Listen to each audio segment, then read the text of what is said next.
Hello, hello, hello, hello. Hello, hello, hello. Hello, hello, hello. Hello. Hello. Hello. It's Monday. Wow. Oh, good. Yep, it's Monday. Just checked. What else is going on? Uh, I don't know, man. I had another one of those busy days. Like I don't I don't know. I sat in this chair at I want to say just after 9 o'clock, and I don't think I moved until 1:30. And then uh, I got up and I wandered around, stretched my legs for a bit. I actually had a meeting and said to somebody, "Look, 4.5 hours in this chair. I kind of gotta eat and move." So I sort of pushed my meeting back about 15 minutes or whatever, and went and said hello to the wife. Um, and then she had done some work down in the garden. Actually, not the garden, the walkway out to down to the garage. Our garage is under our townhouse, so we go down a little flight of stairs, and we're in our underground. We're in our garage where we park our car, and then we have a second garage right next to it. But anyway, so she did some cleanup down there. It's a really strange little spot because it's 2 days in a row, yesterday and today. Not a miracle. It's a schedule. Monday, Wednesday, Friday, Sunday. Yesterday was Sunday. Today's Monday. Schedules. They're good things. So she went and that little walkway, it doesn't get a lot of natural light because it's sort of slightly underground and stuff. And so she went down there and it's been cleaning some of the mold off the wall that grows because it gets wet and shit. So she's been busting her back trying to get the walls clean for summer. And I always sort of... Did I hear a knock at the door?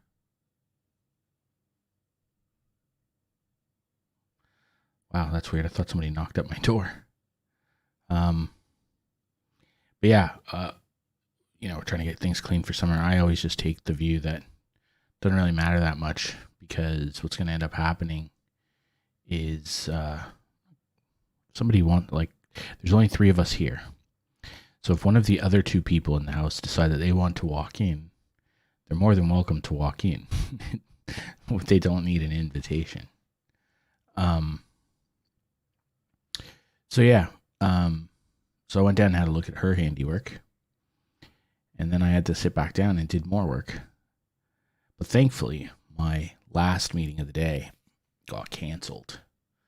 The one of the guys who was meant to meet with, I don't know what happened. He just sort of flaked out and just was like, "Yeah, I got other stuff to do." It's like, well, cool, bro. We gotta get this submission in tomorrow, so you better get a little less busy, so we can go over this work. But anyway, that's a tomorrow problem, not a today problem. But yeah, what else is going on? Tomorrow's quite busy. I don't know why Raven removed Plunder and Clash. Oh, yeah, Clash. Well, they removed Clash because it's shit. Let's be honest. It's a terrible game mode. I hate it. Quite literally can't stand it. So them removing Clash doesn't really bother me at all. Right. That said, I'm not playing Warzone that much lately. Yeah, I don't know. So them removing Clash doesn't bother me. And then Plunder. Yeah, I don't understand Plunder. Plunder is one of those ones I don't know why they remove it. Obviously, they must have data that says that plunder generates the lowest buy sell-throughs or something. Like there has to be some data, because they've kind of removed plunder a couple of times over the last sort of 6 months. So their data must say that Rebirth Island generates the most skin sales, or the most, blueprint sales or something. Or sorry, not the most, but more than plunder. Because there's no other explanation for it. They did a poll. Polls are stupid. Don't ask people what they want. Most people are idiots. They don't know what they want. And the thing about polls is a small minority of idiots are the only people who respond to polls. Like, think about how many people play Warzone a day, and then contrast that with how many people would have replied to a poll. Like, your sample size, irrespective, it's a skewed audience who would answer the poll. It's like a lot of things with Call of Duty, right? If you listened to the vocal minority, the game wouldn't have crossplay, right? Like that's that would be a thing. If you listen to the vocal minority, you would have, people showing up on the minimap all the time, and dead silence would be the ninja perk, and their argument would be that you can't have crutch perks, but we need a crutch perk. Like, people say silly shit all the time. They don't know what they're talking about. There's a reason for it. And there's a reason. The other one is there's a reason why streamers and professional. Yep, come in. Oh, thanks, bro. Awesome. I have a drumstick. It is a Super Chalk drumstick. Super Chalk drumstick. It's a mini drumstick. That I'm going to eat while I talk.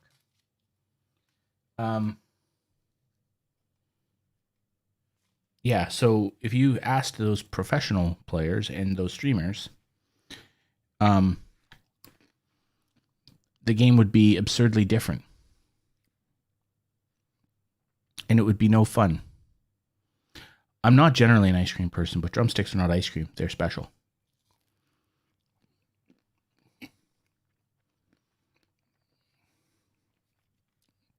So yeah, I see it all the time. I see these streamers and stuff say things all the time, and I just think, like, there's a reason why you don't make games.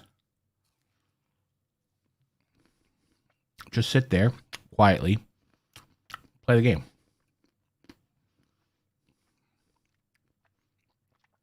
Give you evidence of what?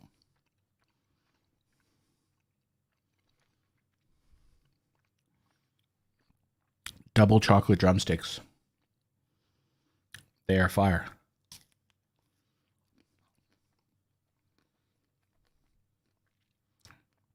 We bought these on the weekend.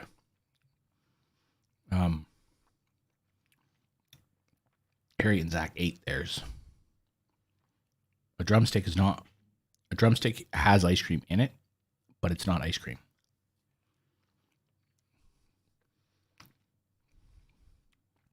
It has waffle cone. It has chocolate syrup. It has nuts. They were on sale at Kohl's.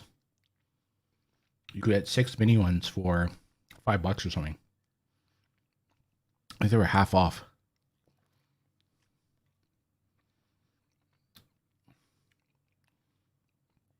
Big fan of the drumstick. I actually prefer the super chocolate ones. I can eat the plain ones with the vanilla ice cream, but the other ones with all the weird flavors, it's not for me. It was a good deal.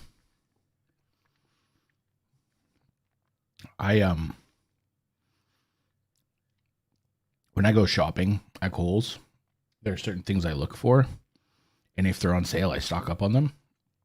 So one of the ones that I look for is Dr. Oetker pizza. So Dr. Oetker's frozen pepperoni pizzas, when they're on sale, full, like I full send those things, man. I buy 4 to start. And then if we eat one, next time I'm at Kohl's, I replace it. So right now, I think we have 4 Dr. Oetker pizzas in the fridge because they're half price. I buy ice cream for $16.50 for half a liter. Is that a lot? I don't know. I don't really buy a lot of ice cream.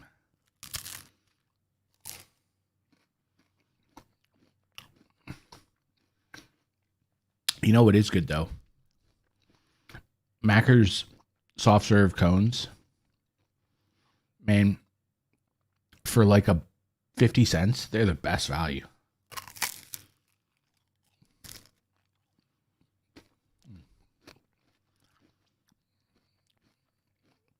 So you like bougie ice cream or something? Like really expensive, bougie, expensive ice cream?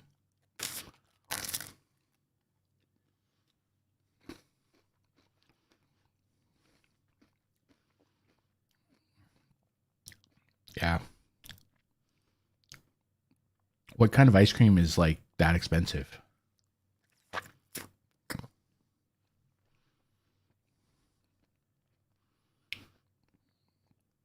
There's a place called around here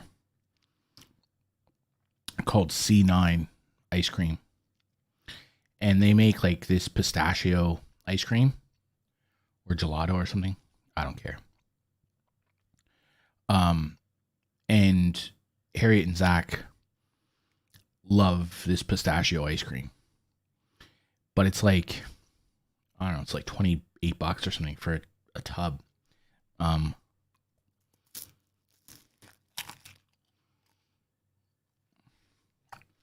So I buy it for them.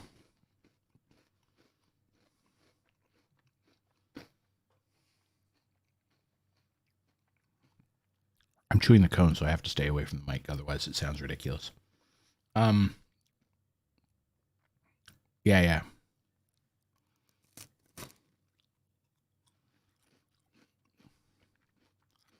Zach told me that some people in Sydney are making a breakfast cereal out of the end of drumsticks. So the waffle cone and chocolate. That's crazy. See you when you get back. That's kind of nuts. So now that I'm done my drumstick, I'll clear my mouth. I have to cleanse the palate. My instrument needs to be cleaned.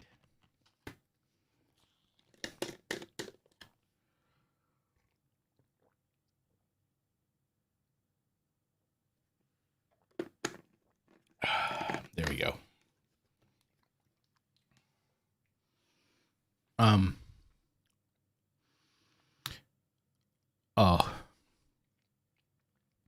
So I'm kind of a child. I think it's important sometimes to recognize your own limitations. So, oh dear. Okay. So today I was on my phone. It was after work. Excuse me. I was mentally pretty tired.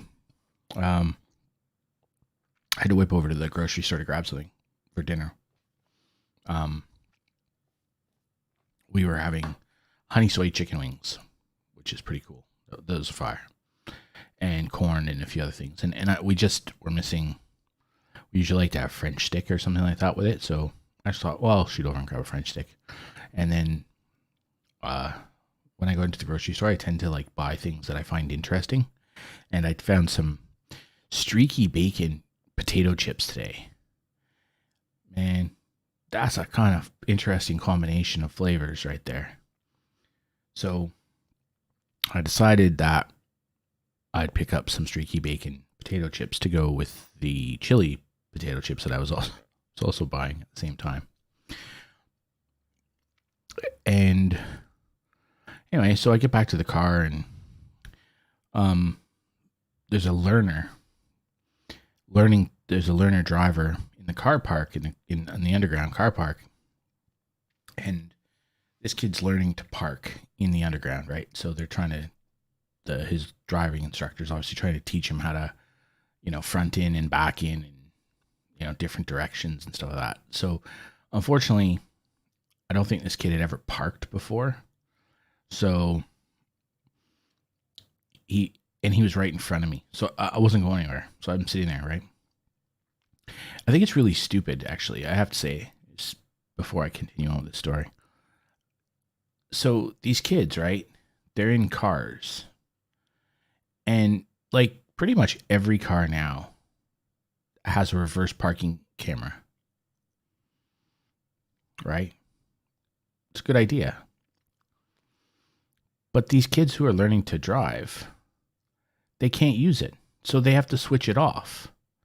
Because you can't use any kind of driver assistance on your exam, your driving exam. So, like this kid, he was in a really pretty decent Hyundai with his driving instructor.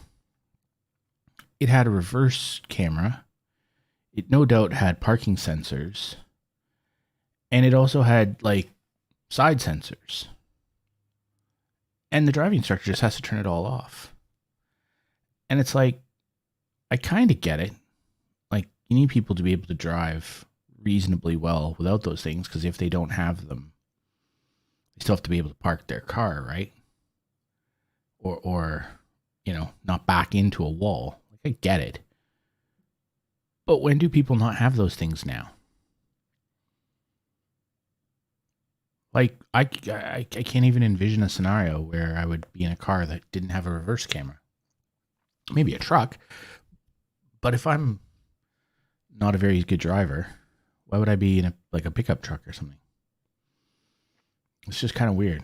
Anyway, so this kid's in front of me, and he's trying to learn to reverse park. And so I'm now just like, oh, shit. So I just sit there. And so I whip out the phone while I'm waiting for this kid. And I'm, his driving instructor's kind of doing, oh, sorry, man, sorry. I'm just like, yeah, bro, just take your time. I'm in no rush. And so I pull out the phone, and I find this news article on Apple News. And the headline, and I'm not kidding, right? The headline is "Influencer roasted for crying happy tears," in quotes, after mowing lawn. Now, I'm a child, okay? Like, I'm like a teenage boy. I see influencer mowing lawn, and my teenage boy brain just starts going over into hyperdrive. Mowing the lawn, I think that's a euphemism for, trimming her hedges, as it were. So I'm thinking, okay, so did this influencer do a post about, trimming her bush or whatever? Like, and so she's getting yelled at for being too explicit, or like, what's it? So of course I have to click on this article. There's just no shot, right? And hold on, let's see. Let's go here. Yeah, so now we're in infinity mode. This one. Okay. So here we are. Influencer roasted for crying happy tears after mowing lawn. Okay. Now if we slide down, it actually is about a Gold Coast influencer posted on Instagram to her 632,000 followers a story showing her freshly mown lawn. I had tears through this process, happy tears, because I am just so effing proud of myself. It's so easy to be faced with an unknown new situation and say that I can't. So my advice, and something I only am just learning, give yourself more credit and challenge yourself to create results you want in life in every aspect. It's damn effing empowering. Shout out to my weapon of a mom for setting the absolute best example. Who doesn't give up.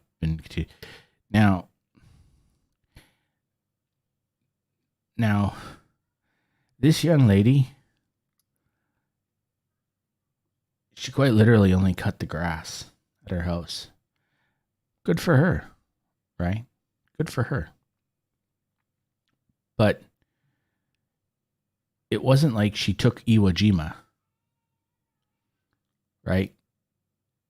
She got a lawnmower out and went back and forth. She didn't sit on the grass with a pair of handheld scissors and clip every blade at an exact length with a measuring tape. She got a lawnmower. She pushed back and forth. There are children who know how to do this. We can program robots that you can buy for a couple $100 to do this. This is not hard. But you know what? Good for her, right? So this is the young lady in question. And you will see as we scroll down, my initial thought of she posted about mowing the lawn. I think, in truth, I made a fairly safe assumption. When you think about what these influencers do and how they behave, right? Like, I didn't think that was an unsafe assumption in retrospect. And I feel pretty vindicated about it when I actually read it. Now, I'm a child. And so I think those things. My wife would agree. And she would say, of course you thought that because you're a dirty pig. Fair call. I'll cop that one.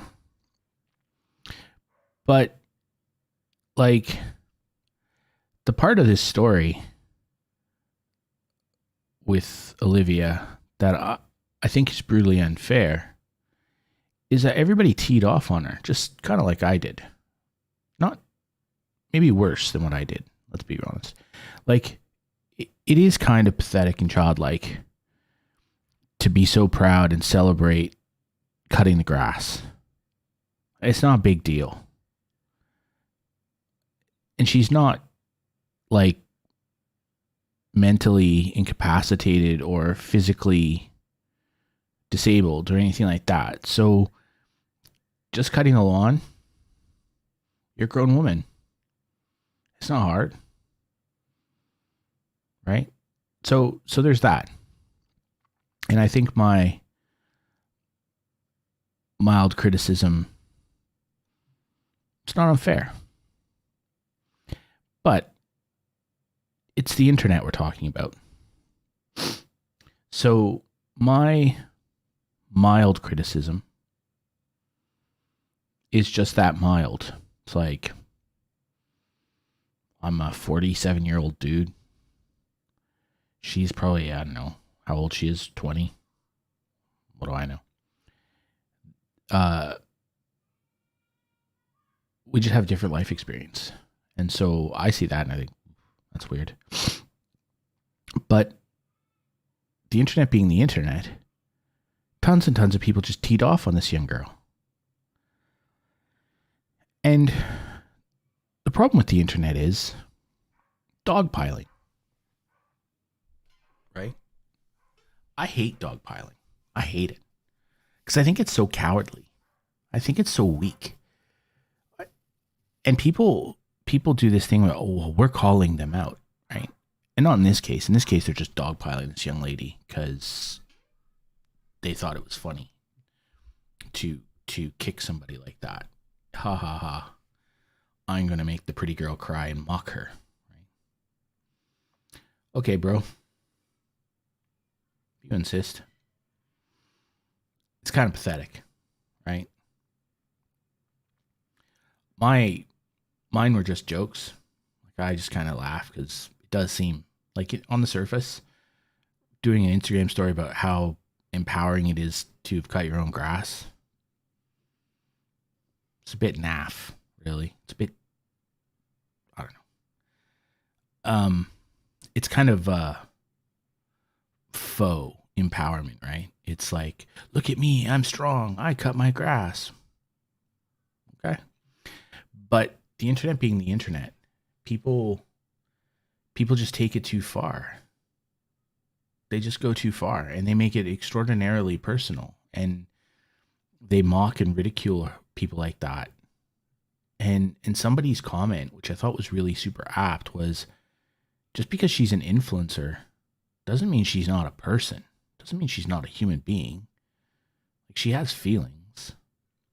And I think to be an influencer, I think you have to have pretty thick skin, because you put yourself out there in compromising positions, and because of the frequency of which these people have to post to maintain the momentum of what it is they're doing, they create a situation where it's full on, right? It's full on. They're nonstop posting. And I think that is challenging, because you open yourself up to just being incessantly abused. And it just doesn't seem nice. The internet's not nice. That's the thing that you need to remember, is the internet's not nice. The internet is mean, and people dogpile, and they do it for all kinds of reasons. Some people are trying to be funny. Some people think they're holding others to account. All that shit. No, you're just being a weak, cowardly, dogpiling asshole.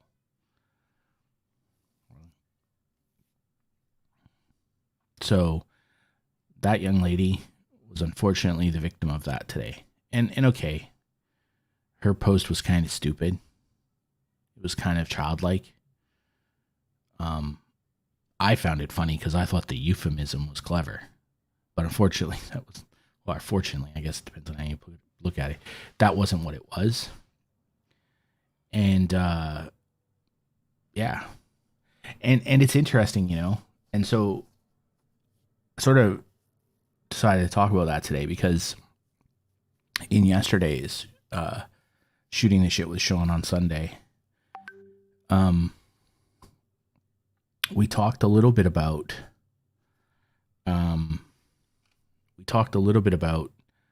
Valkyrie and some of those other influencers, and Hassan and Nicolal and all those people, and the Nelk boys and all that stuff, right? And how you shouldn't listen to those people. And it's the same with her, this young girl, right? Don't listen to her. Why do you need to be empowered by a 20-something child who basically's career is taking pictures of herself in swimwear? Like, if you want to buy swimwear and you want to see what it looked like on somebody incredibly beautiful, go look at her Instagram. You'll get an idea. If you want personal development help, probably not the person. Like, if we're being brutally honest with each other, you probably shouldn't be taking life advice and personal development advice from that young lady. I'm not being harsh, but her life experience is very limited, and her skill set is wearing swimwear and taking pictures of herself. I don't know. Pretty straightforward, really. There's lots of really smart people who have spent a lot of time studying the human condition and can give you exceptional personal development advice if you really are looking for that. But, you know, and somebody would argue, maybe justifiably, I'll give you that the reason why that you're not going to this girl's Instagram story to find inspiration. You just happen to be there and she posted something inspiring. Really? That's a tough one. I get the argument, but kind of not buying it. Whatever it is you're selling, I'm not buying. Because you're not there to be inspired by this young lady. That's not what you're there for. Although I'm sure there's some dudes who turn up there every day looking for inspiration, if you get my drift. But that's not what a lot of people, that's not why she posts it.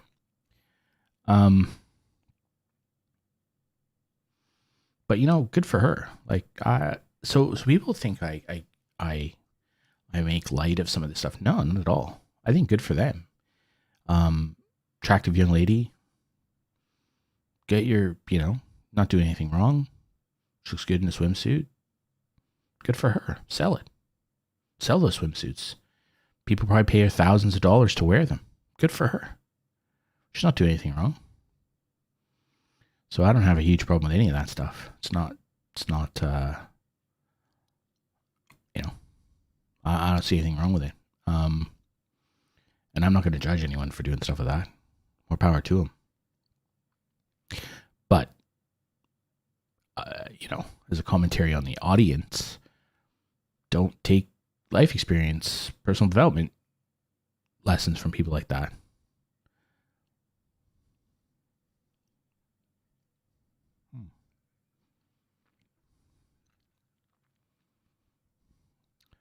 There was a peanut stuck in the back of my teeth from the drumstick I just ate. I just got it out.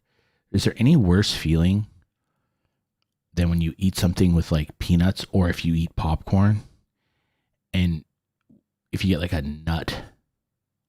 piece of a nut stuck in your molars? That's awful. The only thing worse is when you get like a popcorn kernel shell in the back of your teeth, and it's kind of wedged in between your tooth and the gum. Like, that's awful, man. That's the worst. If I eat popcorn, the first thing I do is I go brush my teeth, or I go rinse with mouthwash or something. And I just pound back this stuff through my teeth and gums and everything. Just get all the kernels out of my teeth. I hate it. I like popcorn, but I hate anything stuck in my teeth. Can't stand it. Drives me around the twist. Not a fan.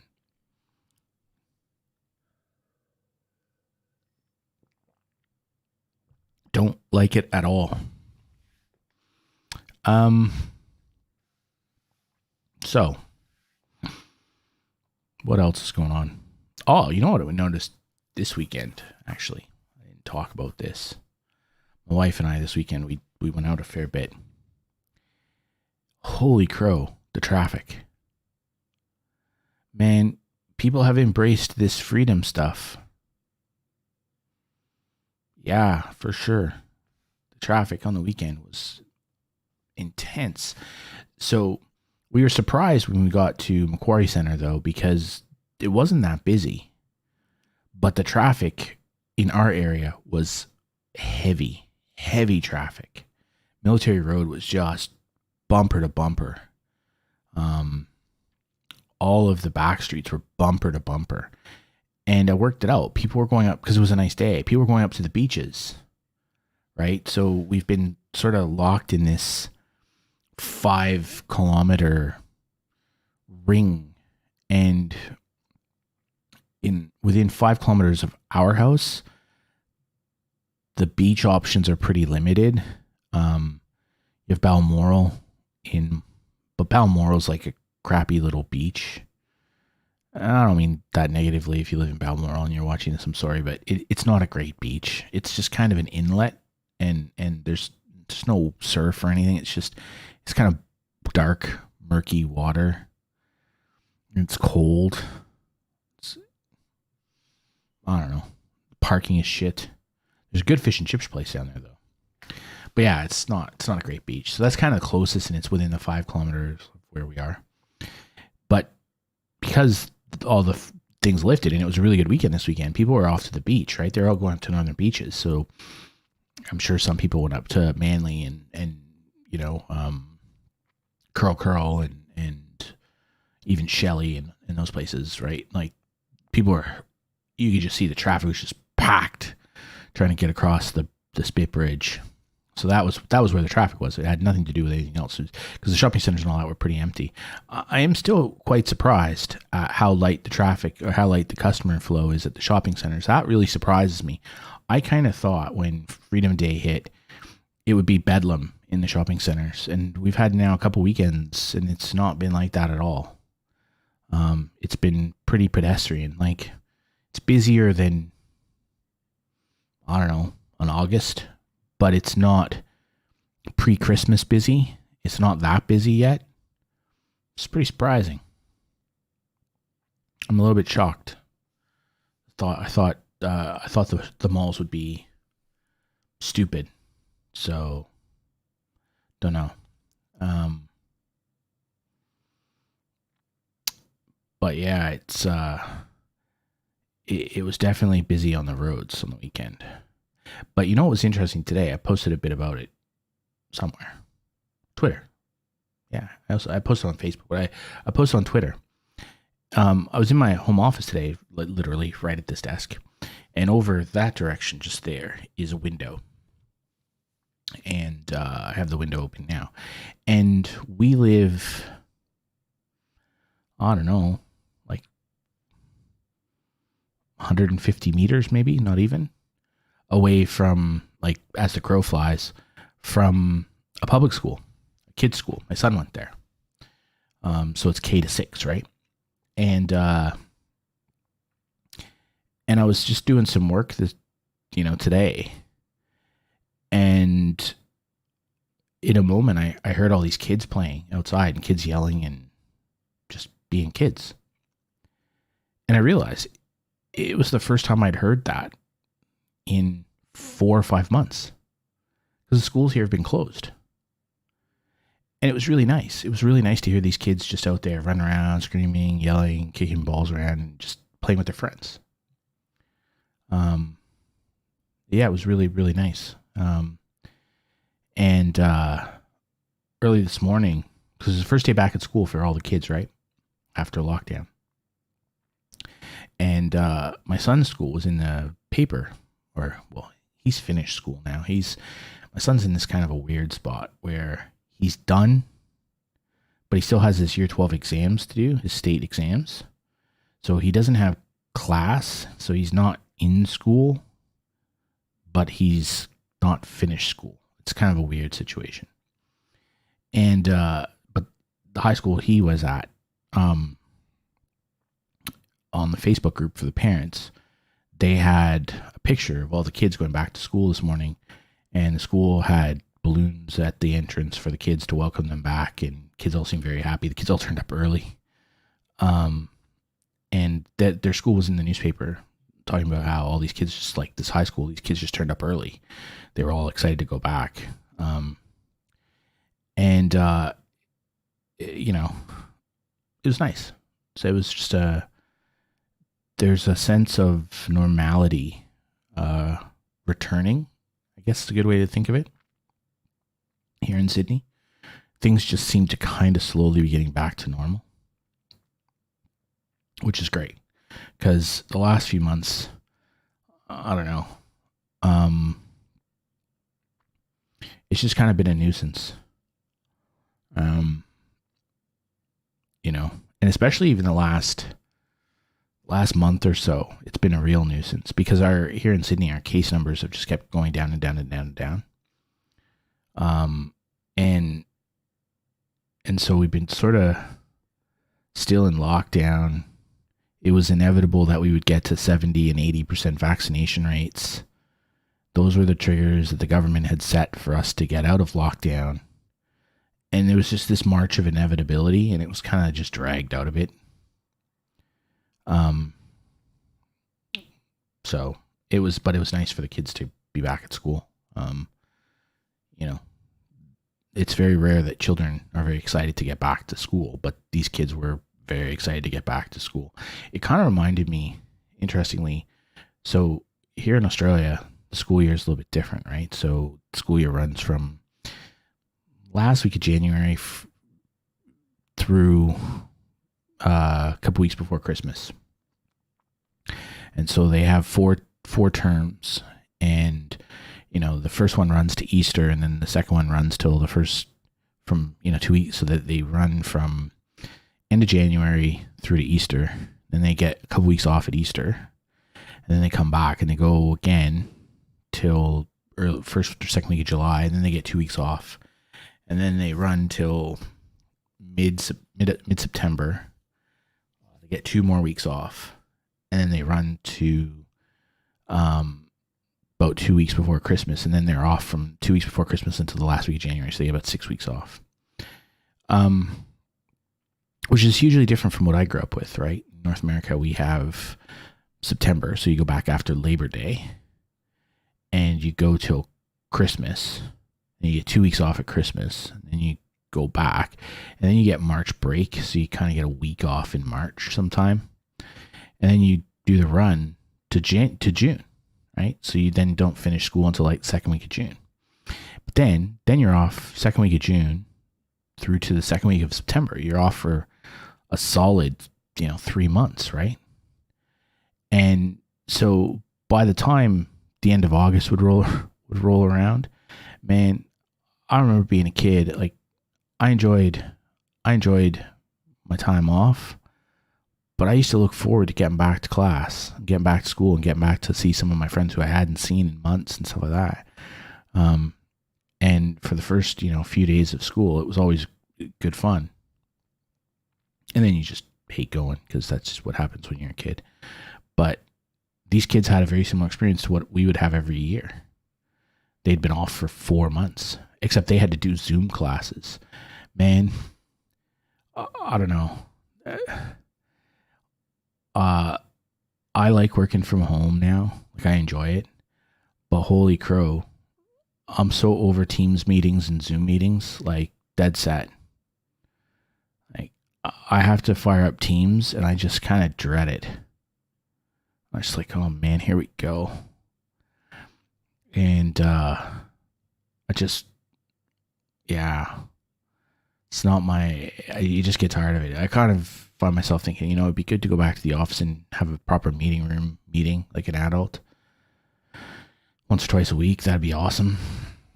I think we'll probably get some guidance from management and the government soon about being able to go back to the office. At least, well, we'll never go back to the office. I think I was talking about this on the weekend. Our company will never go back to the office full time, because basically when the pandemic hit, we closed one of our offices here in Sydney, consolidated a whole bunch of people from that office into our office.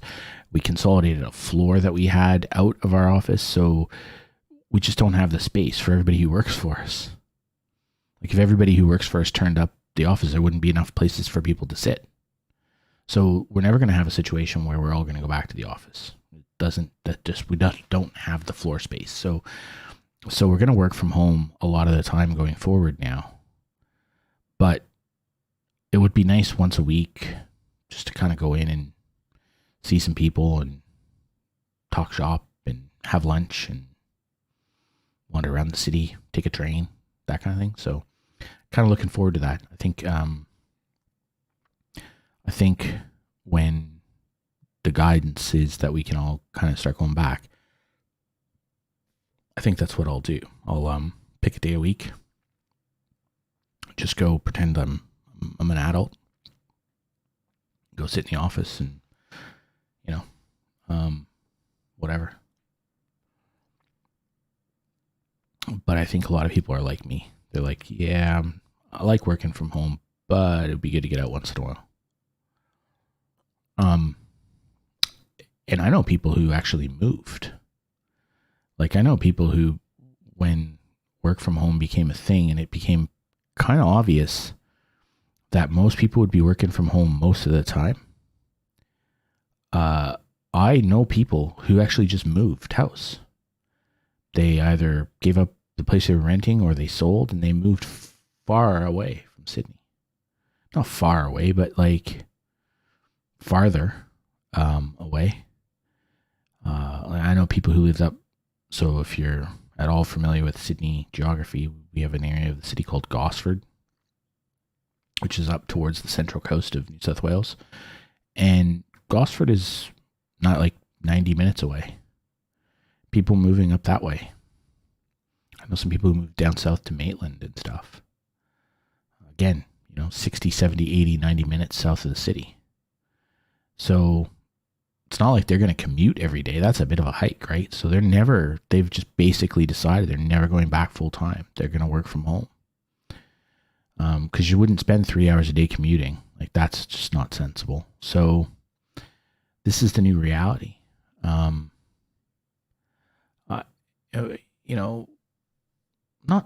I couldn't do it. Like, I don't know. I would find the slower internet and terrible shopping centers to be a showstopper for me. Just wouldn't be interested. So I'm kind of a city person. I grew up in Toronto, which is a big city. I lived in Ottawa for a bit of time for school, like for 4 years, but Ottawa is 1 million people. And we lived, school was a bit of a strange one, right? Because first year I lived on campus, and that's kind of a weird existence, living on campus.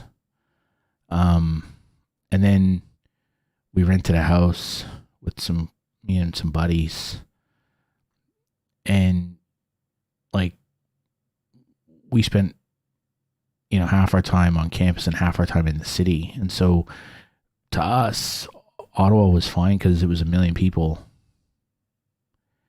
So it's a fairly big city. And like a lot of my roommates now are from small towns, right? So Toronto, 5-6 million people or whatever. Back then it was probably 4. But my buddies were from places like with 50,000 people. So to move to a city with 1 million people, they were in they were in the thick of it. And then after that, I moved to Perth. So Harriet and I lived in Perth in Australia. Perth's the most isolated place in the world, most isolated city in the world. It's like 5 hours flight to anything. But there's 1 million people there. It's not a huge place. I found Perth, because of the isolation, I didn't care. I liked Perth. The weather was good. It's hot, but the weather was good. People were friendly. It's a fairly wealthy place. Like I liked it. It was pretty laid back. It was quite chill. Like Australians are pretty relaxed to start with, and Perth is kind of like super relaxed. And then Sydney, and then we lived in Hong Kong. And Hong Kong is crazy. Like Hong Kong is bonkers. Like it's just manic all the time. So Sydney's Sydney's a cool middle ground. So the idea of kind of packing up and moving to a tiny house out in the sticks with shitty internet and no shopping doesn't really interest me. But it does a lot of people. So there's a lot of people who are making lifestyle changes, and that's a good one if you're interested in that. So good for them.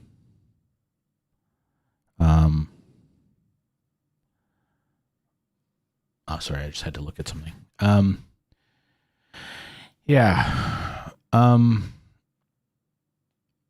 what are we going to do this week? I'm still hopeful that I'm going to get a new YouTube series, an actual series started this week. I don't know if I'll get it up and running this week, but I'll start it.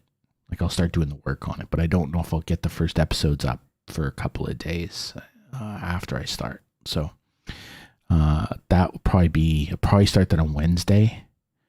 So maybe on the weekend I'll get the first episode up.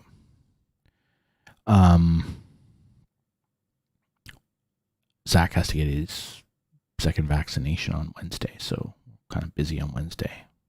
Didn't even realize that. Then later in the week, Age of Empires 4 comes out, so I'll play that. I'll play that on stream, probably Friday. I'll probably play that on Friday on stream.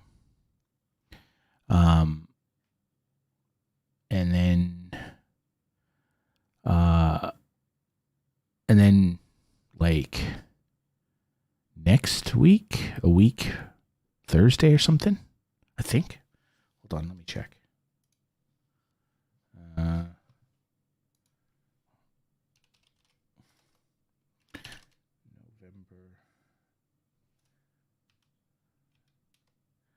Like, what day is it today? Today's the 25th, right? So today's the 25th. So a week Friday.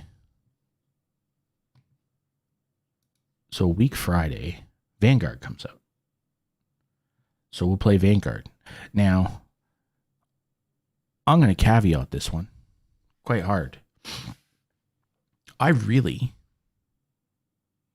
wasn't super impressed with the Vanguard beta. Gotta be honest, didn't vibe with it. Wasn't my jam. Whatever words the kids are using these days, it's probably a good way to describe it. I wasn't feeling it. I am hopeful for it, because I gotta be honest, I can't play Cold War. Don't enjoy it at all. I'm completely, utterly over Warzone. I can't even remember the last time I played that. It'd be months. Certainly can't remember the last time I wanted to play Warzone. That would definitely be 6 months. And even Modern Warfare, I kind of now gotten a little tired of it. 2 years, man. Like, I've been playing that game for 2 years.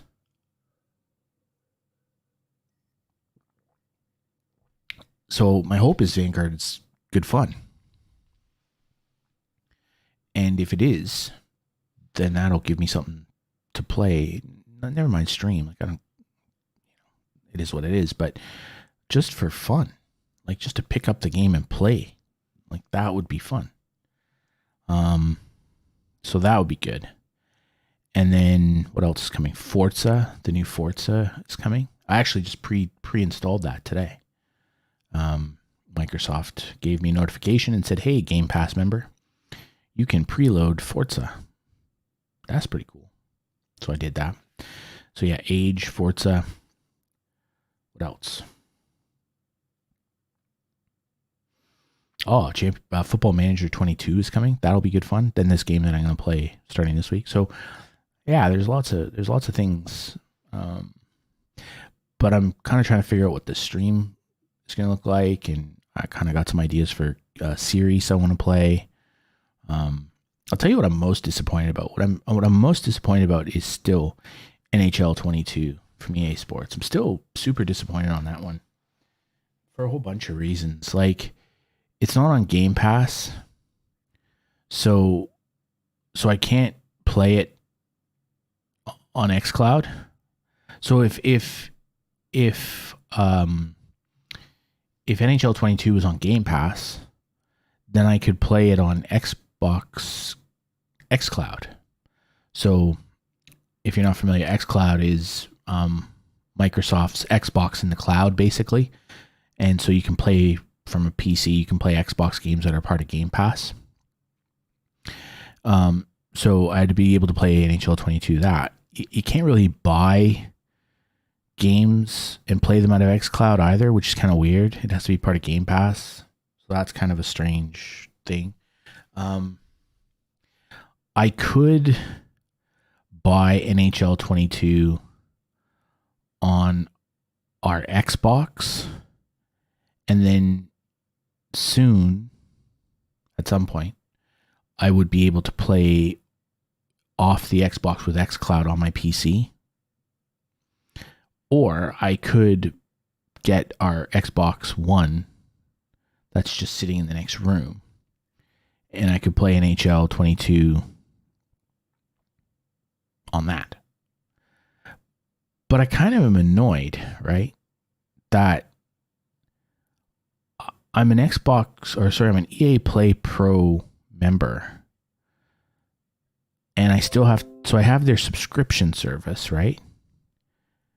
I have their premium subscription service. And I'm still having to buy their games. That kind of pisses me off. Like, I could play FIFA 22 right now. I could play Madden 22 right now. But NHL, no, you have to buy that one. Because they refuse to make it for PC. That just pisses me off. So, I'm kind of annoyed about the whole thing.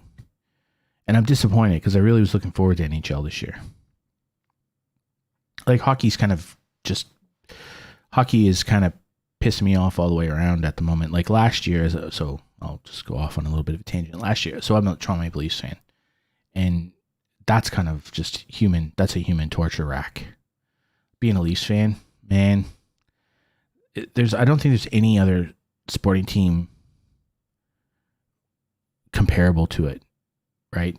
Cubs fans used to understand it, but Cubs have won since, so not anymore. Leafs fans have been punished for a very long time. So I'm 47. The Toronto Maple Leafs have not won the Stanley Cup in my lifetime. The last one they won was 1967. That's a long time ago. It's like 54 years. 53 years. And so I've not seen them win in my lifetime. And you grow up in Toronto. Well, when I grew up in the 70s and 80s, the Leafs were a disaster. Like, the Leafs were a joke. And there's not even a nice way to say it. They were just a joke. There was an episode where the owner was in jail for fraud. He came out of jail, fired the coach, and then hired the coach back the next day. Same guy. And then and the coach came to the bench the next day to a game wearing a paper bag on his head. That's the level of clown show that Leaf fans have been putting up with for decades. And the team was terrible. And so in the 80s, like, everybody in Toronto's a Leafs fan, almost. Like, most people are Leafs fans. But in the 80s, you always had a second team because the Leafs were so terrible that you had to support another side because you knew the Leafs would be last or near there, and then playoffs would start and you'd have to follow another team. So I was an Islanders fan for a long time. And then I kind of switched to Pittsburgh. And then the late 80s, kind of, the Leafs started their owner died, basically. It's not a nice way to say it. He just died. And then a new owner took over, and he was a decent enough man. But again, not a lot of money. And Leafs are the biggest franchise in the NHL. Like, if you go to Forbes magazine, you look at their most valuable NHL franchises, the Leafs are number one. They just sell out all the time. Their ticket prices are through the roof. Leaf jerseys are everywhere. The Leafs are just a juggernaut, right? There's a whole Amazon series about them. They're just a juggernaut. They own the Raptors basketball team, right? They own the arena. Like, they're monstrous organization. Like, they're the only hockey team that owns an NBA team. Like, that's how big they are. And if you're not an NHL supporter, so Toronto Maple Leafs, right? They're owned by an organization called Maple Leaf Sports Entertainment. These people are they own skyscrapers in the city. They own property. They own the Toronto FC football club, like soccer, the MLS team. They own the CFL team. They own, I don't know, they probably don't own the CFL team. But yeah, so this is how weird it is.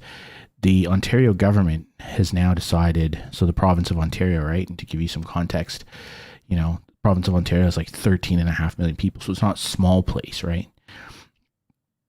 And they've decided they're going to have like a vaccine certificate form. They've turned to Maple Leaf Sports Entertainment to create their vaccine certificate for the mobile app. What? Why are the hockey team and the basketball team creating the vaccine certificate for the province? So it's unfathomable how big this organization is, right? But in the early 90s, it started to turn around and Leafs became a good hockey team. They should have won a Stanley Cup in 93. They should have won. They got kind of screwed over. And when I say they kind of got screwed over, they did get screwed over. They were playing Los Angeles in the semifinal, and Wayne Gretzky high stick Doug Gilmour. Kerry Fraser, the referee, should have been an automatic double minor penalty because he cut him, and Kerry Fraser, the referee at the time, missed the call. And to this day, Kerry Fraser still says he did miss the call. Dude cut him with his stick in the face. And then LA won. And the Leafs are out. And then to make matters worse, the Montreal Canadiens had beat LA in the final. Montreal won the Stanley Cup, which just is like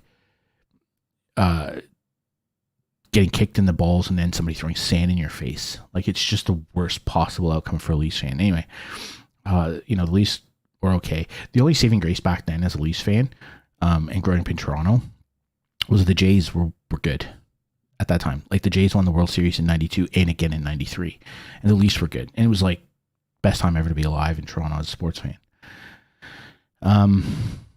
Anyway, then the Leafs they were okay for a long time. Like, they were good, but not great. And then the salary cap in the NHL kicked in, just on and on, lots of problems. Team's been mediocre for a long time. And then a few years ago, trying to think how long ago, 7 or 8 years ago, 8 maybe, it just cratered. It just bottomed out again. It was just awful. You could just see it's just dreadful. And then the Leafs got into this habit of collapsing in the last 10 years. They just got into this habit of collapsing. So they were in a playoff position one year at Christmas, so at New Year. And if you're in a playoff position in New Year at the NHL, your odds of making it into the playoffs are like 68, 70%. Nah. Leafs got to even into January and were in good shape. Got to the end of January, and they called this episode the 18-wheeler going off the cliff. I think they lost 13 of their next 15 games or something, and they just plummeted. And then they ended up firing the coach, and it was just diabolical. Just awful. And then they get to the playoffs. They start to do okay in the first round. They get to a game 7. They're up. What was the goddamn score of that game? It was 5. I want to say it was 5-2 in the third period. They had 20 minutes to go, and they lost in game 7 in Boston. I think they had 10 minutes to play or something. Just off the top of my head, I can't remember the specific details. It's like basically just trauma, right? And with 10 minutes left, they end up losing 6-5. And you'd think, oh, well, that's pretty shit. And it was. And then they end up finishing last after that. Upside of that is they get Austin Matthews, franchise player. That's a win. They at least won the lottery. And then Matthews, and they have this golden generation of young players. And it's just been one series of collapse after another. They have another series in Boston in the playoffs. They collapse again. Another game 7 failure. They play the next year against a Columbus team that they should beat. Nah. Get smacked.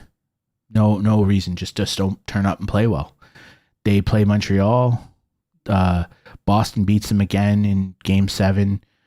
They're up last year. And then so last year they played Montreal in the first round. And everybody in Toronto's like, okay, this is the year. The Leafs are going to make a bit of a run. Team's playing well. Montreal is a shit show. Leafs, do well. Game 6, they get to, so they can eliminate Montreal in Game 6 of the first round. They're up, 3-2 in the series. They get to Game 6, and they just pitched an egg. They were awful. Probably the worst game they played all last year. They just absolutely sucked the joint out. They're awful. And you're sort of like, okay, we know how this is going to play out. Like the Leafs were up in the series at numerous points all the time. And as Leaf fans, you're just sitting there saying, but we just know how this is going to play out. And people are like, oh, don't be cynic. We know how it's going to play out. You're a Leafs fan. You've seen this play out before. Sure enough, Game 7, they lose. Montreal, worst team. And at least they're better. That doesn't matter. So another Game 7 first round loss. And it was just like people I know, like me, who've been Leaf fans their entire lives, right? 40 plus years. Just like, this sucks. These guys are awful. There's something broken. Like there's just, this franchise is cursed. And so everybody's care factors just plummeted. And so then on top of that, the NHL announces a new TV rights deal with ESPN. And they somehow include the streaming rights internationally. Now, living in Australia, one of the advantages of living in Australia is NHL TV. It's like $120 US a year or something. And I can literally watch all, now there's 32 teams, but last year there were 31 teams. I could watch all 31 teams, every single game live, and then I could watch them all on replay. So, like, it's a great deal, right? All the playoffs, everything, right? So the NHL signs this new streaming deal with ESPN. And lo and behold, NHL.tv, not available anymore in Australia and New Zealand. Everywhere else, no problem. If you went to Yemen, you could buy an NHL TV subscription. Falkland Islands, no problem. Laos, sure. NHL.tv. Australia and New Zealand, nah. You have to use ESPN. ESPN app in Australia and New Zealand, or in Australia at the very least, is a steaming pile of dog shit. And I'm not being unkind to ESPN. Their app in Australia is trash. And of course, it all comes back to, Rupert Murdoch. Because Foxtel owns the rights to ESPN content in Australia, live and stream. So for ESPN to stream in Australia, you have to have a subscription to Foxtel. Now, Foxtel, if you're not familiar, is our cable company here in Australia. Okay? Cable is stupidly expensive and really shitty value. I had been a customer of Foxtel for 19 years. And I canceled it about 6-8 months ago. Just called them up and said, this is terrible value. I don't even watch this. And they said, oh, did you know you were a Foxtel Diamond customer? And the person on the phone, right, the person I called on the phone to cancel my subscription, she wasn't even authorized to cancel my account.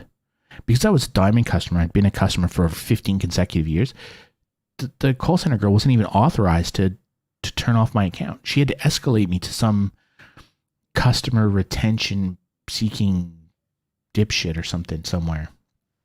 And so I went from, a call center in the Philippines to actually somebody in Australia.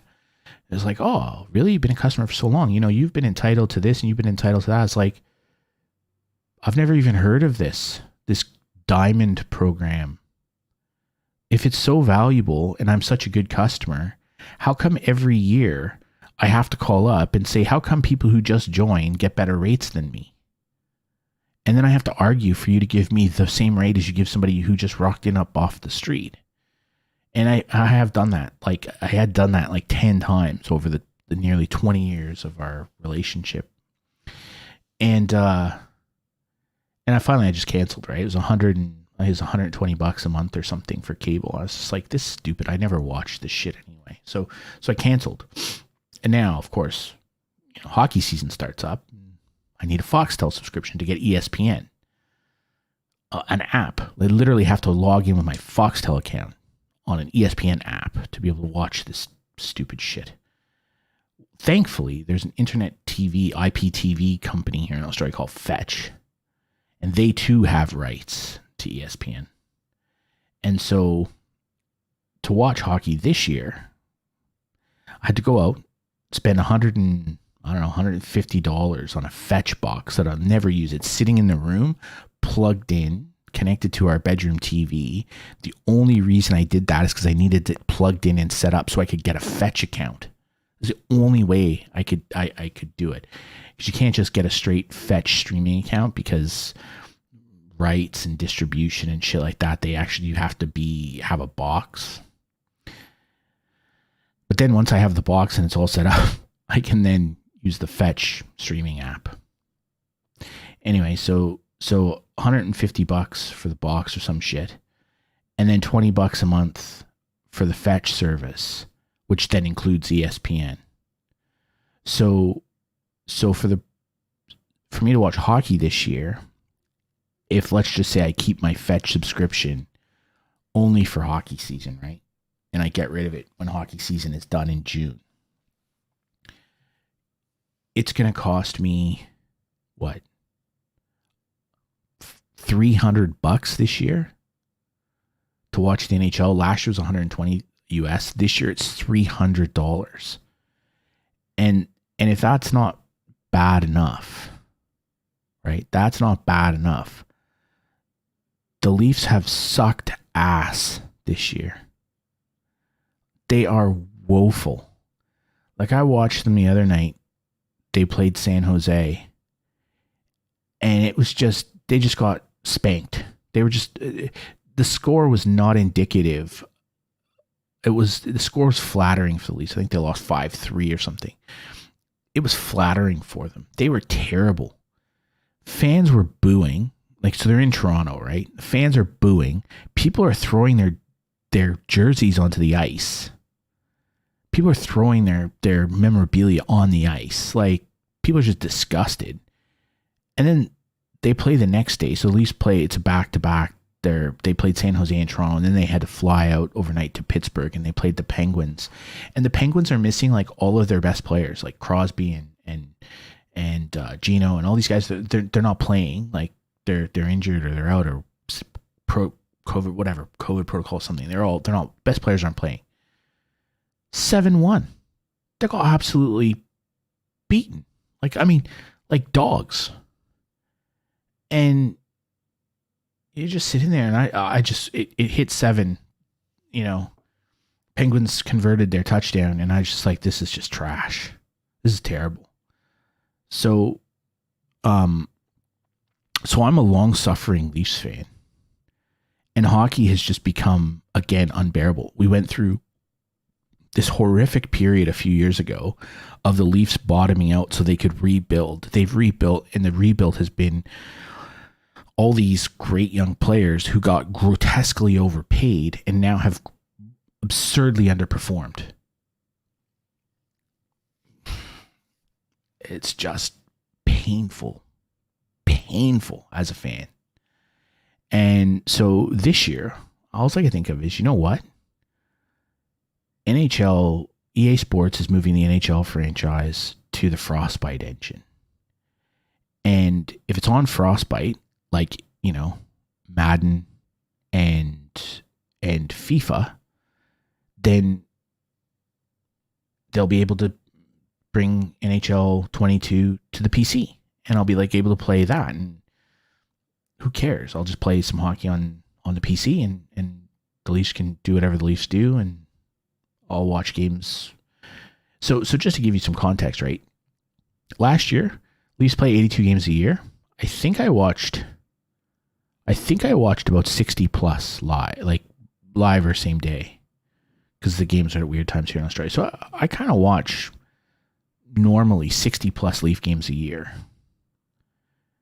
And so, like, I'm kind of a fan, right? And I've been doing this all my life. Like I tell people all the time, my earliest memories as a kid are Saturday nights, 8 o'clock, sitting down in front of the TV, 8 o'clock at night on Saturday, hearing the Hockey Night in Canada theme song come on, eating pizza with my old man, watching a Leaf game. That's my childhood. So, like, for me to say I'm just a bit meh on this team now. It's like, it's unthinkable. And there's so many of us like that. But anyway, I just thought, you know what? I'll play the video game this year. That'll keep me entertained. I still like hockey. I grew up playing it. I still enjoy the game. I like it. Like, I watch other games. Occasionally now the Leafs suck ass so much, I'll just see what other games are on that day, and I might just watch clips or highlights of that, and whatever. Because the Leafs, I just want to throw something. But I thought, EA Sports, they're finally going to come through with a fraud. Nah. EA doing EA things, just dropping the ball. So I'm not paying $300 to watch the NHL and then paying $100 to play the EA Sports version. Like, that's just not going to happen. Just on principle, man. Just on principle, I'm not doing that. Just not happening. So that's kind of a nuisance. That's kind of annoying. So I'm really disappointed with that. Total tangent. Got off on just the weirdest tangent there about hockey and stuff. But anyway, I'm a big hockey fan.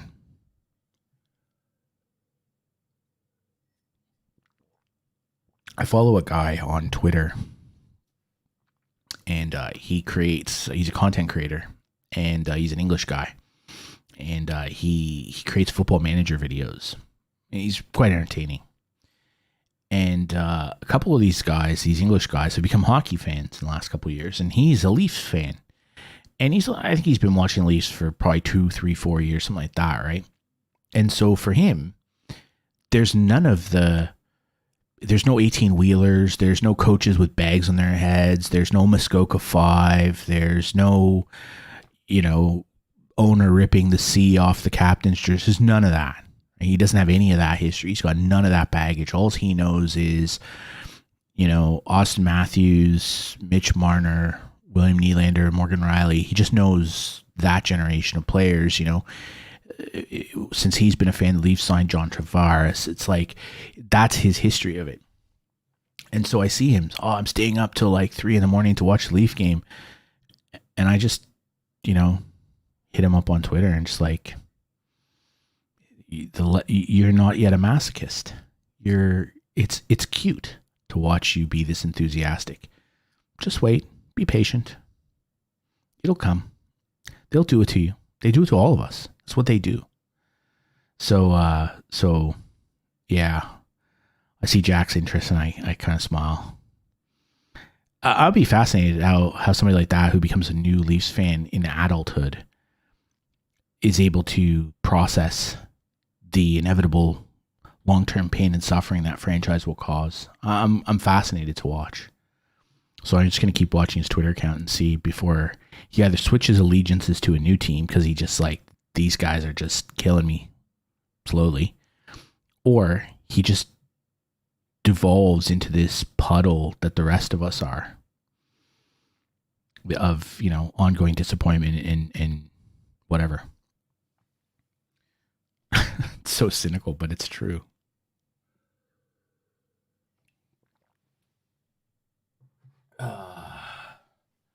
Well, I think on that happy note, we'll go play some Modern Warfare. We're running out of days to play Modern Warfare, because I hope when Vanguard comes, at least for a few weeks, at the very least, that'll be entertaining.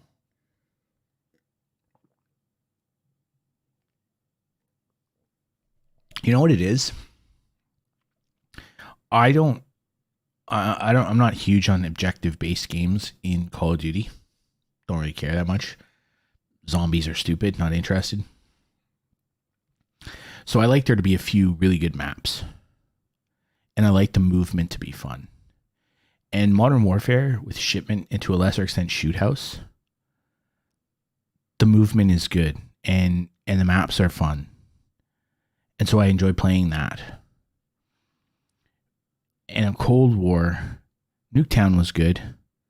And every other map was garbage. Just complete garbo. And so the game, you can only play Nuketown so often. And then it ceases to be fun. Where Shipment and Shoot House seem to actually not get that way. They do after a while, right? But not as quickly as even Nuketown gets. I don't know. I like Rust as well, but I don't know. I have to be in a certain mood.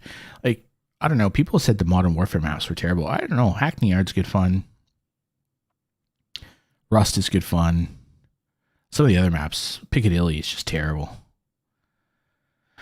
So there's some that are fun, but way more fun than any of the maps in Cold War. The Cold War maps were just not fun. I really didn't enjoy those. So the thing I found with Cold War maps was they were fun the first 2 or 3 times you play them. And then after that, you start like, this is not fun. Whereas Shipment and Shoot House and even Nuketown, they kind of have a replayability factor that is fun. They're small, fast maps. But anyway, let's get over here. Let's close this down. What else? Let's close that for the time being. And let's bring up BattleNet. All right. Slowly but surely getting into it. Just my brain's not quite firing on all cylinders this evening. Oh, Cold War has started an update. I swear to God, Cold War, man. It's worse now than Warzone. That game's just being updated all the time. Let's go play Modern Warfare. The Hunting of Verdansk, doesn't interest me. That game mode. Yeah. I don't know, man. Warzone just stopped doing it for me. Just before, I don't think I've played much of Verdansk 84 at all. I don't think I've been that interested in the game. I think I kind of checked out mentally before then.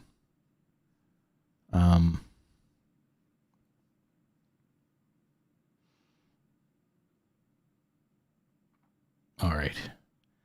We are loading in, folks. Go get my store profile. Because that's what's important.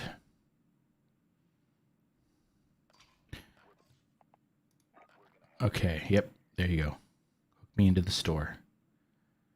Because,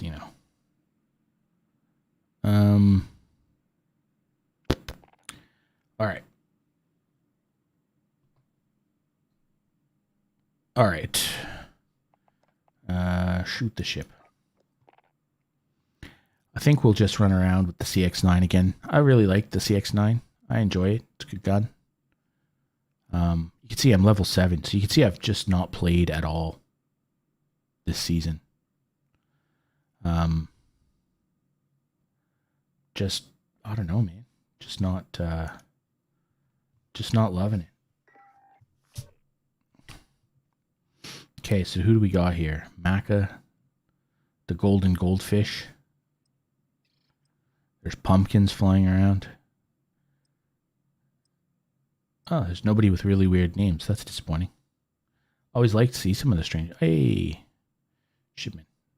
Very rarely do I get Shipment. Normally I get tons of Shoot House.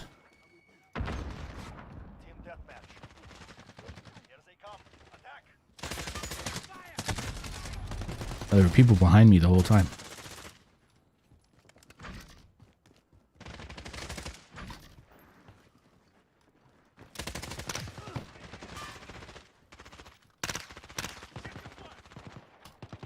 Where is the other team? I have literally... That's mine.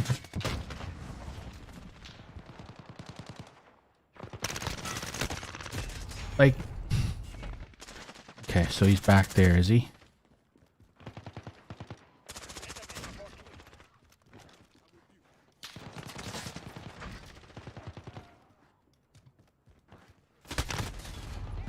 How did that guy know where I was?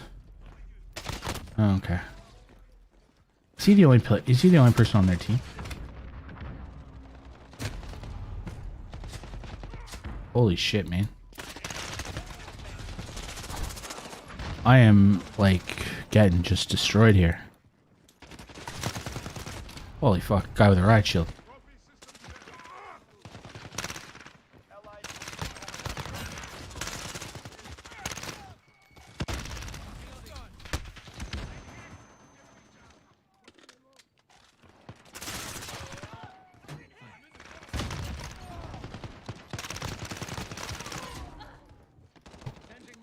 Oh.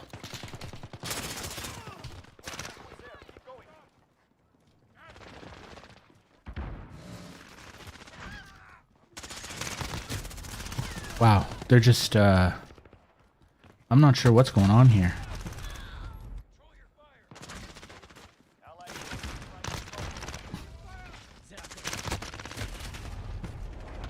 Those two guys, it was like they merged into one another.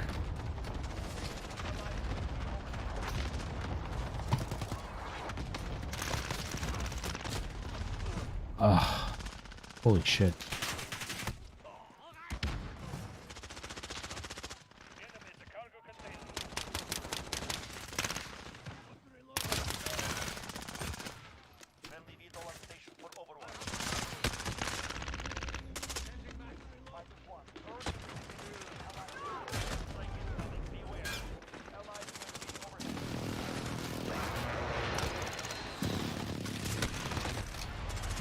What is going on? Like, I am just not... Wow. 3 kills. Is that it? No, that doesn't seem right. There's something that's not the right number.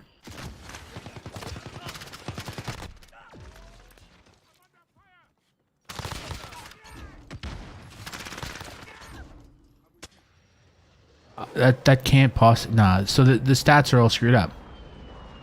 Everybody on my team got 9 deaths? No. No, that's not right. Something broken there.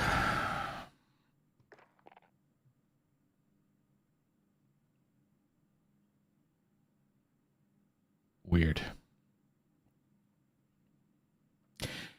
I just, yeah. Just kind of,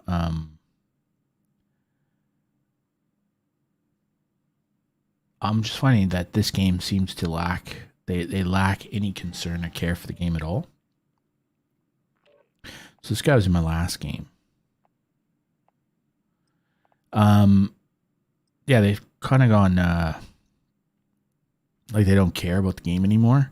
And so it's like bugs aren't getting fixed and shit like that. I guess that happens, but then stop selling it, man. Close the store and stop taking people's money.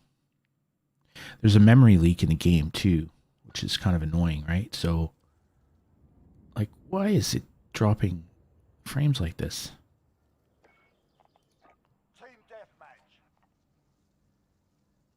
So, yeah, there's something... I'm noticing that there's a memory leak in the game.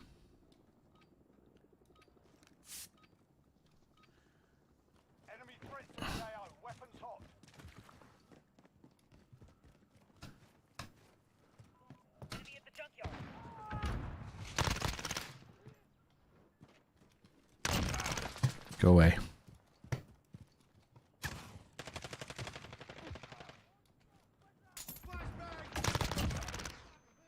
You flashed me and I still killed you, bro.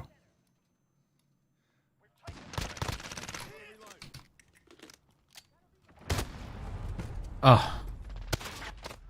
My teammate was staying behind him, but of course my teammates decided to be a Riot Shield player. Oh, you're terrible. What are you guys doing?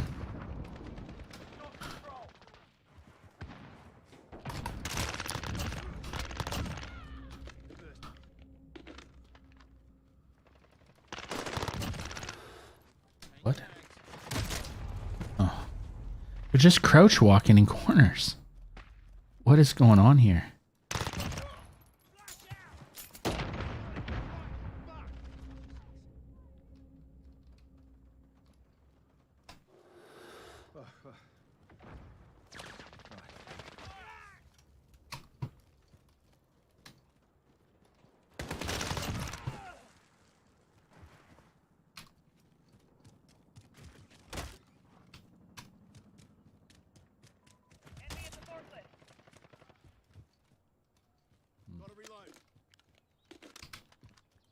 Where is everyone?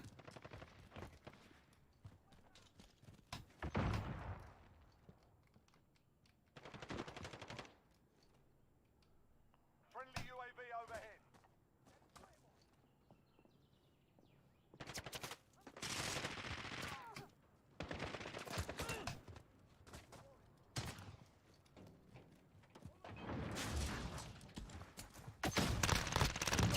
Gotta reload.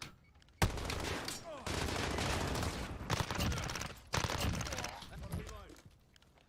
All good.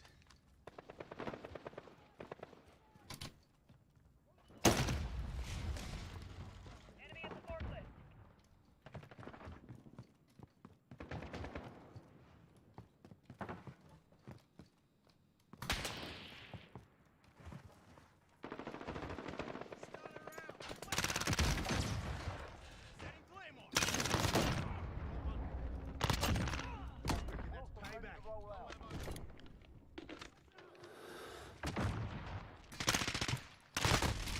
What? What did you? Oh, he's. You're awful. Oh well. So they're just gonna hold each other's hands. Is that the deal?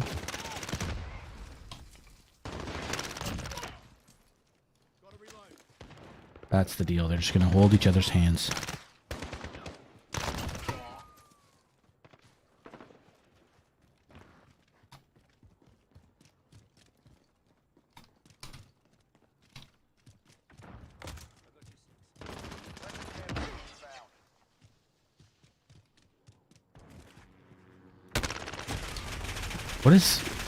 What is that guy doing? He's just mounted up. Okay, so I'll have to just go kill him now. Enemy at the office. Check your fire. Allied cluster strike. Gotta reload.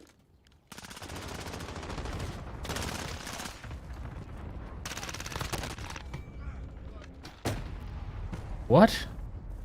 Is this guy? This guy is just dropping claymores around the place.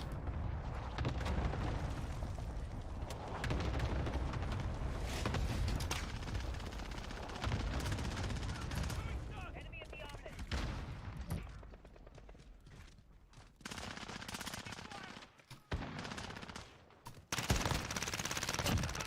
Reckon that's payback. Under fire. Enemy at the cargo containers. That one's down. Reload. I have a Wheelson, and I just don't know where I would use it. Like, I just don't understand what I would use it for. Wow. Holy shit. Okay, so there's gonna be another guy over here by these cars. That guy just mounts up there. And there's a guy on the... Fucking guy with those... goddamn claymores. All good. I don't even know how many. Enemy at the shanty town.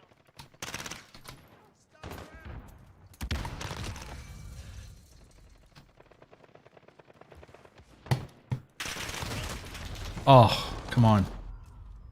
Yeah, he hit me with jazz hands.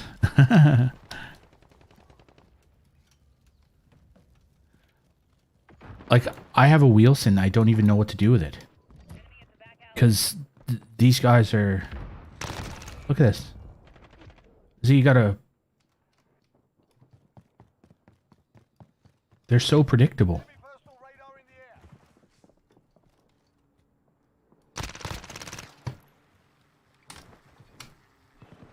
Enemy at the center. Where did that guy go?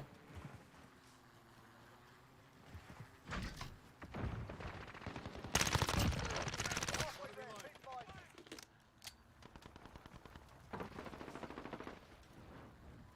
Enemy at the cargo container.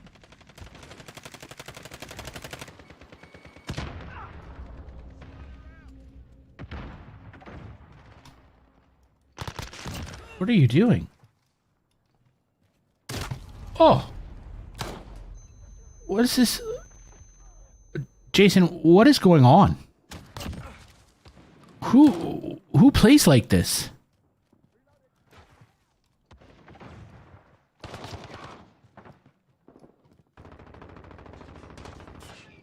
Enemy care package inbound.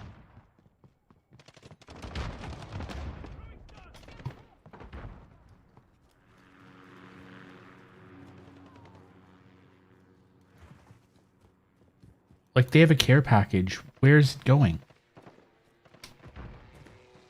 Jesus! What the hell is going on?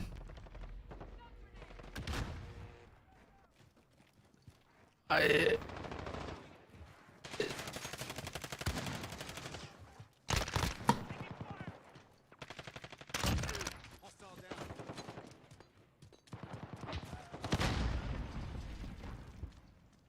Oh. Taking fire.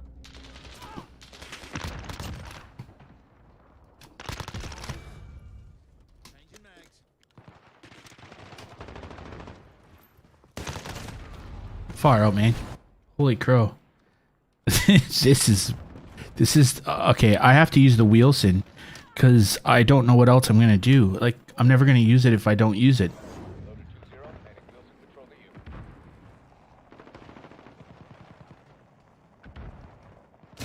UAV overhead. Like, dude is riding the Wheelson now.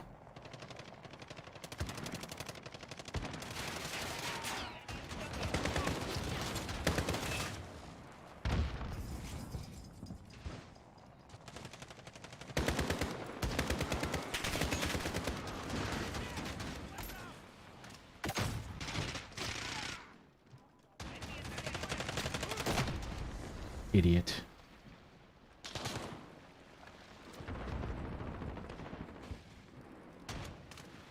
Enemy at the courtyard.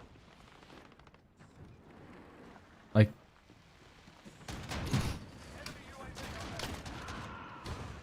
the guy just ran right past the Wheelson. Battery depleted. Battery depleted. I don't think they fired a single shot at the Wheelson.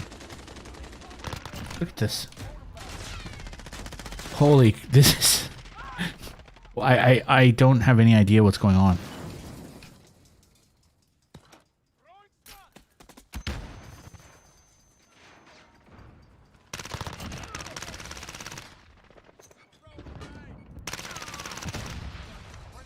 Look at this guy.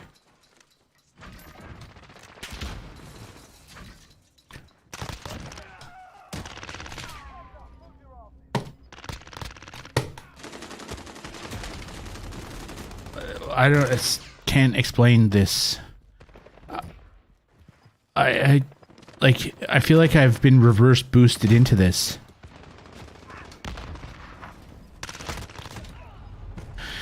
Holy shit.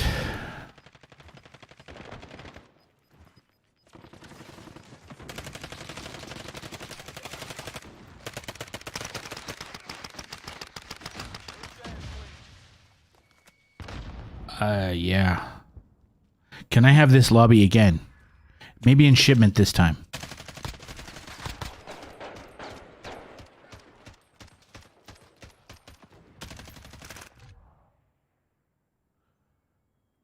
Oh my god. Look at that. Look at their KDs. That dude was... Holy crow. That's easily the worst lobby I've ever played in. More, please. More. Please, sir, may I have another? Okay, so now that I've gone like 2.43 in that lobby. Ooh, do I have a free bundle? Do I have a free bundle? I don't have a free bundle. Now that I've gone 2.43 in that lobby, I'm going to end up in a demon lobby now. You can tell that's why it's taking so long to search. Oh, 104. Oh, am I going to get... Okay, here we go. Yeah. Now I'm getting punished. I'll probably get on an Asian server as well. The game's going to show me who's boss. Team deathmatch. Yeah, look at the latency. Yeah, playing up in Asia now. So here we go. 100 milliseconds of latency. Yeah. Here we go. Here they come. Attack.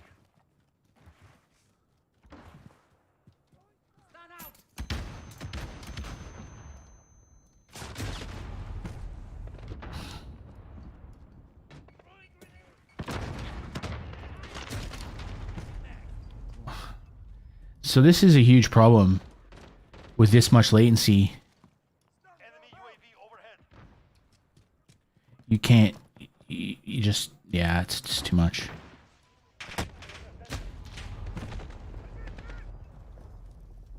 Throwing smoke.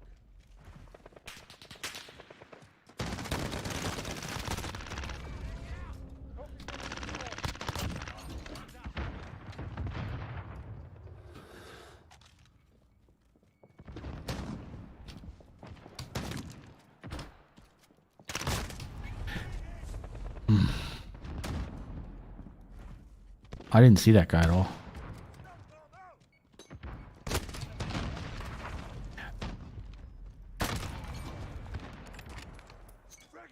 Enemy UAV overhead.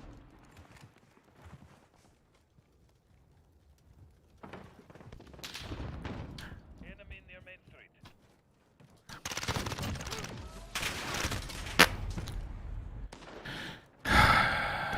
I'm probably gonna back out. I can't play. I'm like a quarter of a second behind everything. That dude's like literally morphed into the wall. Enemies here. Okay.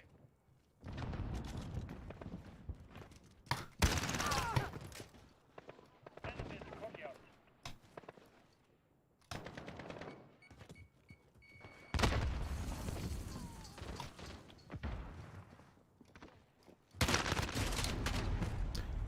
Fucking shotgun. Look at this guy.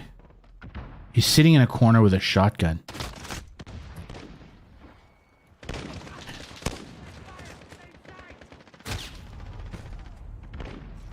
Yeah.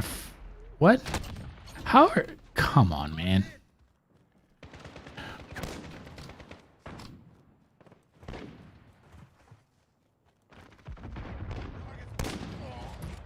So they're all running shotguns in this Asian lobby.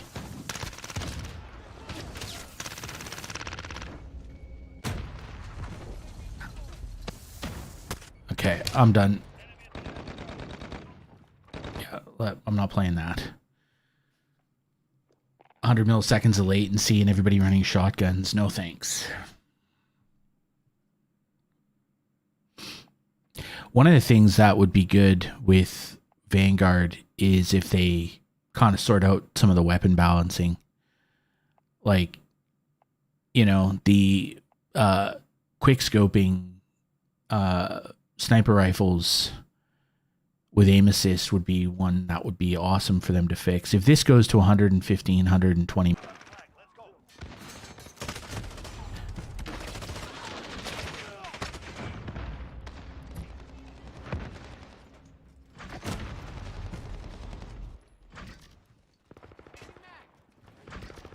Enemy drops their flag. Mag change.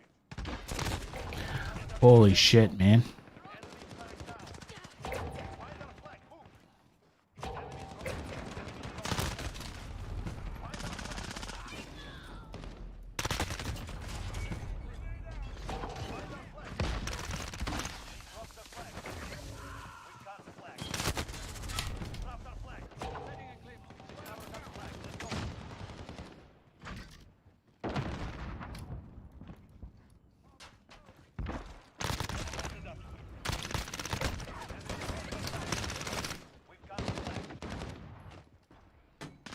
What the hell is going on? Everything is stuttering and...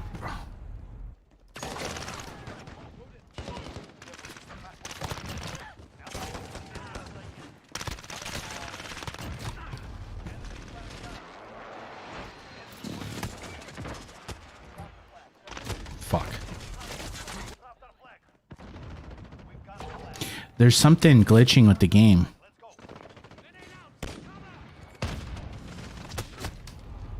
Come on, man.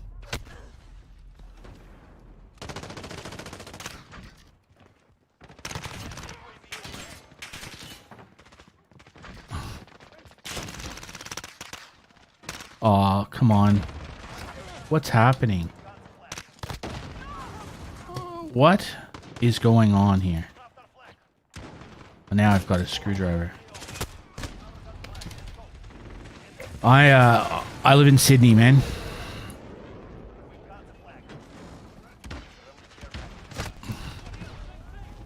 There's some kind of server problem with...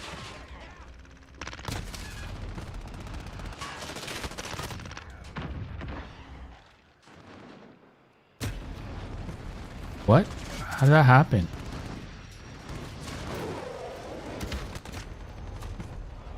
All done. That's good for me. That'll be that. Can't have the server bounce me in and out. Far out, man. If I get another game like that where I end up on a Singaporean server or I'm bouncing around, I think we'll have to call it a night because that's not fun. Jamie Pants. There's a name for you. Weave. Liquidator. Not a good...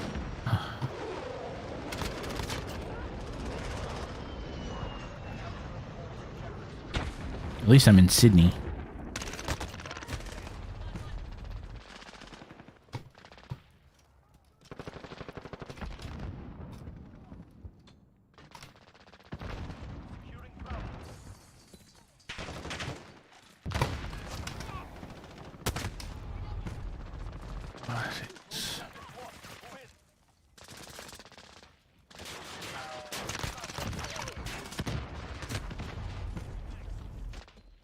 That guy just grenaded his feet.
captured Alpha. Enemy detected. I'm hit.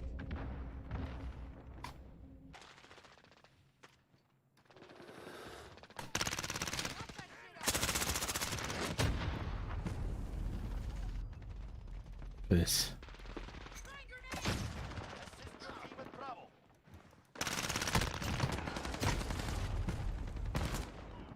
We lost Bravo. Securing C. Need backup at Alpha. Securing Bravo. We captured Charlie. Enemy has Alpha. Captured Bravo.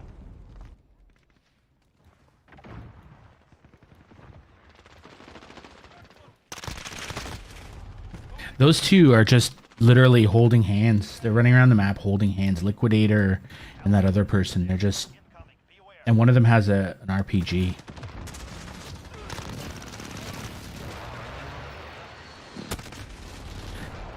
I don't know which one it is, but they're just literally running around the map, touching each other inappropriately. They're so close.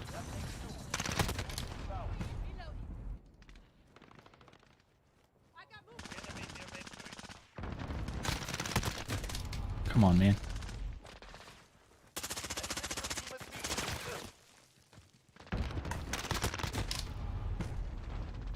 How is this guy, like...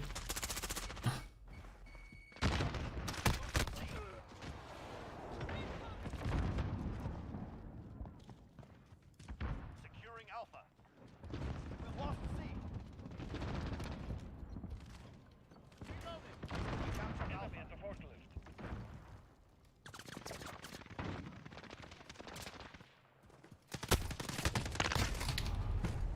Assist your team at A.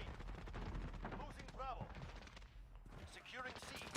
Check fire. Same site. Cargo containers. Enemy takes Bravo.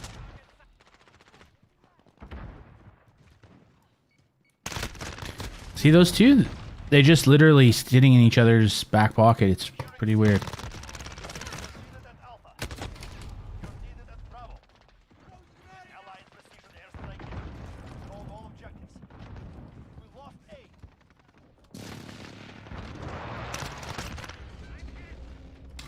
Allied enemy at the junkyard. Need backup at Bravo. Securing Alpha.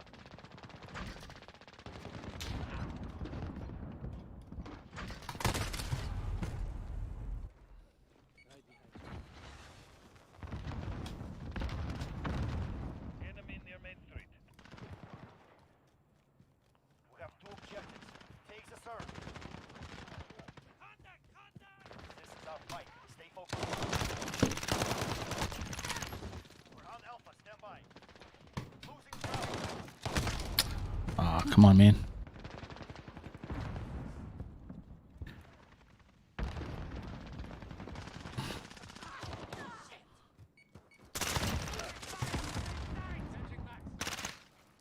Losing Charlie. Taking fire. Reloading. They'll return home bloody and empty-handed. Good work. I'm done.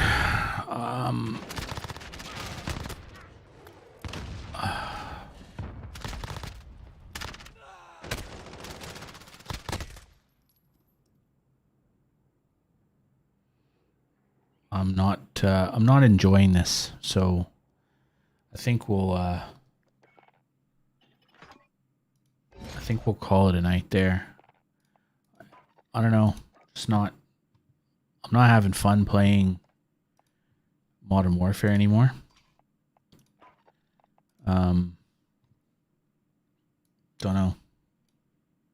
Don't know how to explain it. Just lost interest in playing it. I find everything about it not very fun at the moment. So I think we'll have to stop. I'm not sure what's going on. The game just seems like it's buggy all the time, and I don't know. I think for me, if they don't do something about the way the movement works for controller players, I probably won't really play much Vanguard either. Like, you watch that game, right? And these guys are jumping and shooting, and it's all because of the controller. They can just mash buttons and they get aim assist. So they don't actually, I mean, aim assist isn't like an aimbot. Like, I get that, but they don't have to aim as much because it's sticky. So they only have to be in the vicinity, and that allows them to jump around, and they keep ADS. Like, they got to get to a point in this game where when you jump or you drop on your stomach or something, you lose ADS. Like, they have to do that. It has to become a hip fire, because you just have people who are just button mashing, and their movement is just too easy because of the controller, right? They just wiggle their thumb back and forth and all around, and you just like, I don't have aim assist, so maybe I just need to play on controller. Maybe that's it. Maybe I just need to get a controller and play this game that way. It seems like that's what all the Warzone streamers are doing, right? They're all going back to controller because aim assist is just so over the top. So maybe that's the key. Is I'm not a super controller player either because I'm left-handed, and so everything's kind of backwards for me. But maybe I just have to learn, because they, like, in these kind of maps, they just have so much advantages. Their movement's easier in close. The buttons are easier to hit. Like, you know, they talk about, oh, well, you know, I'm using my thumb. Well, I'm having to use my, like, 5 fingers across a dozen keys concurrently, while with my other hand operating a mouse and trying to aim, which I have no aim assist. So maybe it's just, that's the go, is just switch to controller or something. But if they don't, if you play a game like that where those guys are just jumping all over the place and aim assist is locking them into you, if Vanguard's like that, I probably won't play it that much either. I'll just kind of pack it in. I'll just play other games on stream or whatever, because I'm kind of not, I'm not enjoying that. Like, some of those guys, it's just, they bunny hop all the time. There's bunny hopping everywhere. And it's just not fun. So I think if something doesn't change, I'll just stop. So something obviously happened to stream, because it's saying that I have been live on my screen. It's saying I've been live for 14 minutes. So what's going on here? No? Oh, well, weird. Oh, well, I think that'll do me for the night. If, for everyone who turned up and said hello, what? Sorry. Thank you very much. And we'll be back probably Wednesday. Till then, catch ya.